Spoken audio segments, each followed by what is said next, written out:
Hello प्यारे बच्चों, good morning. कैसे हैं आप सब? टॉप ऑफ द वर्ल्ड यानी बहुत कुछ, सभी बच्चे खुश हैं, स्वस्थ हैं। तो बेटा ये देखो, ये आज की हमारी वर्कशीट नंबर 175 है। सभी बच्चे वर्कशीट शुरू करने से पहले चैनल को सब्सक्राइब कर लीजिए, बेल आइकन को दबा लीजिए ताकि आगे आने वाली वीडियो का नोटिफिकेशन आपको तुरंत मिल जाए। तो बेटा ये आज की हमारी वर्कशीट है। आपको पता है हमें पहले क्या करना है। सबसे पहले विद्यार्थी का नाम, बच्चे अपना नाम लिखेंगे। यहाँ लिखेंगे अपने शिक्षक और शिक्षिका का नाम। ये हमारे कक्षा 5 के बच्चों के लिए वर्कशीट है। यहाँ लिखेंगे अपना सेक्शन ए, बी या सी, जो भी आपका सेक्शन हो। ये हमारी वर्कशीट नंबर 175 है। क्या डेट है? 22 फरवरी 2021। ये हमारी हिंदी कार्यपत्रिका है जो आपकी पाठ्य पुस्तक रिमझिम से ली गई है। पाठ है स्वामी की दादी। तो बेटा शुरू करते हैं। प्यारे बच्चों, आप सभी ने पाठ स्वामी की दादी पढ़ा, जिसमें स्वामी अपनी दादी को अपने दोस्त राजम की कहानी सुनाता है। आइए पाठ में आई इन पंक्तियों को बोलकर पढ़ते हैं। दादी, जब राजम छोटा सा लड़का था तो उसने शेर मारा था। सच? बहुत बहादुर लड़का है। तुम यह बात मुझे खुश करने के लिए कह रही हो, तुम्हें यकीन नहीं हुआ होगा। स्वामीनाथन ने बड़े उत्साह से कहानी शुरू की। राजम के पिता एक जंगल में डेरा डाले हुए थे। राजम उनके साथ था। तो ये हमने कहानी पढ़ी बेटा। इसमें हमने ध्यान दिया पूर्ण विराम का, ठीक है, कोमा का हमने सभी ध्यान दिया, क्वेश्चन मार्क का हमने ध्यान दिया यानी प्रश्नवाचक का। तो बच्चों, जब आपने इन पंक्तियों को पढ़ा तो आपने महसूस किया होगा कि पढ़ते हुए आप कहीं पर थोड़ा रुके, कहीं ज़्यादा और कहीं कहीं तो आप बिना रुके पढ़ते चले गए। क्या आप जानते हैं कि ऐसा क्यों हुआ? ऐसा इन वाक्यों में आप आए कुछ विराम चिन्हों जैसे प्रश्नवाचक, ये क्या है? ये है हमारा विस्मयबोधक चिन्ह, और जैसे कि ये है पूर्ण विराम चिन्ह के कारण हुआ। विराम का अर्थ है रुकना या ठहराव।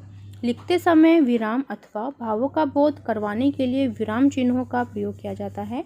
आइए कुछ विराम चिन्हों के बारे में पढ़ते हैं। तो हमने पहले भी विराम चिन्हों के बारे में पढ़ा है।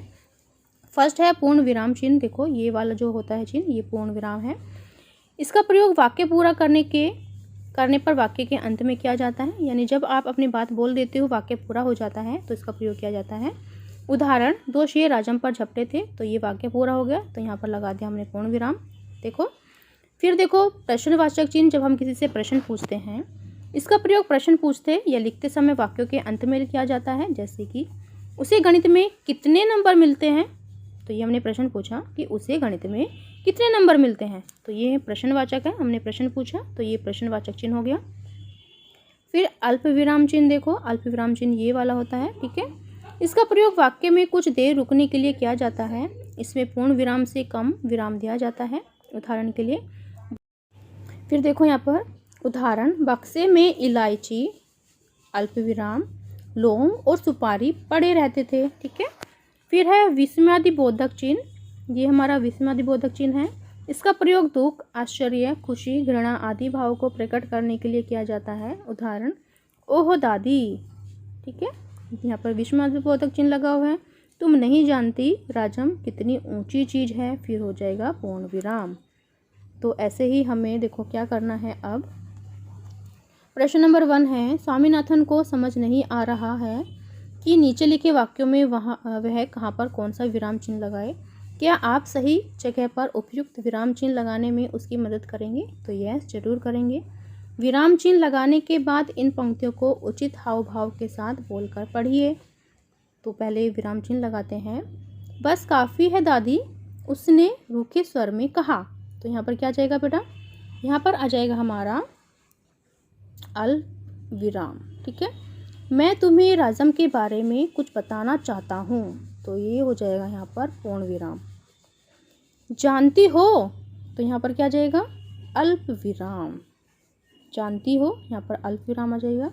उसे गणित में कितने नंबर मिले हैं, तो यहाँ पर प्रश्नवाचक, कितने यानी क्वेश्चन पूछ रहे हो कि सारे नंबर मिले होंगे, सारे नंबर मिले होंगे, तो यहाँ पर आ जाएगा पूर्ण विराम, है ना, क्वेश्चन मार्क यानी प्रश्नवाचक। दादी ने पूछा, यहाँ पर आ जाएगा पूर्ण विराम। अरे नहीं, यहाँ पर क्या आ जाएगा? अरे नहीं यानी विस्मयबोधक चिन्ह, विस्मयादिबोधक। उससे 100 में से 90 मिलते हैं, यहाँ पर क्या जाएगा? पूर्ण विराम, ठीक है। तो आपने ध्यान दिया क्या क्या चिन्ह आए हैं? तो बस काफ़ी है दादी, उसने रूखे स्वर में कहा। अल्प विराम। मैं तुम्हें राजम के बारे में कुछ बताना चाहता हूँ। पूर्ण विराम। जानती हो, कोमा यानी अल्प विराम, उसे गणित में कितने नंबर मिले हैं? प्रश्नवाचक। सारे नंबर मिले होंगे, पूर्ण विराम, है ना? प्रश्नवाचक। दादी ने पूछा। पूर्ण विराम।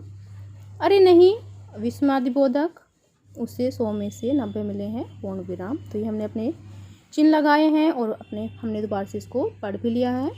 फिर देखो नेक्स्ट है प्रश्न नंबर 2 हमारा क्या है? पाठ में आए निम्नलिखित वाक्य को ध्यान से बोलकर पढ़िए और पाठ के आधार पर उत्तर दीजिए। वाक्य है, बस काफ़ी है दादी। किसने कहा और किससे कहा और क्यों कहा? तो चलिए देखते हैं। बस काफ़ी है दादी किसने कहा? स्वामी ने। यहाँ हो जाएगा स्वामी ने। किससे कहा? दादी से कहा। तो यहाँ मैं ले लेती हूँ ये वाला कलर, क्योंकि वो दिख ही नहीं रहा होगा वहाँ पर। दादी ने, दादी से, ठीक है। दादी से क्यों कहा? क्योंकि उसे दादी को राजम की बात बतानी थी। तो यहाँ पर लिखेंगे क्योंकि उसे दादी को राजम की बात बतानी थी, ठीक है। क्योंकि उसे दादी को राजम की बात बतानी थी। फिर नेक्स्ट देखो बेटा, सच बड़ा बहादुर लड़का है। तो ये किसने कहा? दादी ने कहा। दादी ने कहा। किससे कहा? और स्वामी से कहा। स्वामी से कहा। और क्यों कहा? क्योंकि उन्हें स्वामी को खुश करना था। क्योंकि दादी को